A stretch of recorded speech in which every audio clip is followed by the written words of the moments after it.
మనం పాపంలో ఉండగానే ప్రియులారా, మనం పాపులమని, అపవిత్రులమని, అపరిశుద్ధులమని ఎరిగే ఆయన ఈ లోకానికి వచ్చాడు మనల్ని ప్రేమించి కదా.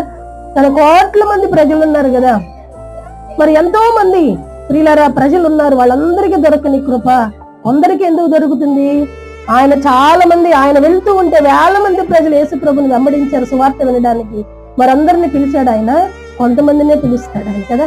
ప్రియులారా పిలిచినప్పుడు ఆ పిలుపుకు లోబడితే నిజంగా ఆయనే నన్ను ప్రేమించాడు, ఆయనే నన్ను ఆకర్షించాడు అని ఎప్పుడైతే మన అంతరంగంలో గ్రహింపగలిగి మనం ముందుకు వెళతామో ఆయన మాటలు కూడా మనం అలాగే తీసుకుంటాం. ఎప్పుడైతే ఆ గ్రహింపు మనకు ఉండదో ప్రియులారా, భక్తి జీవితాన్ని చాలా మనం ఎలా తీసుకుంటాము? ఏదో ఆషామాషిగా, ఈజీగా కదా, ఏదో నామకార్థంగా, ఏదో మన సంతృప్తి కోసం మందిరానికి వెళ్ళి వచ్చేవారంగా ఉంటాము. కానీ నిజంగా ఆయన కోరికను తీర్చేవారంగా కదా. శిష్యుల్ని ఎందుకు పిలిచాడు ఆయన? ఆయన చిత్తము నిజంగా యేసు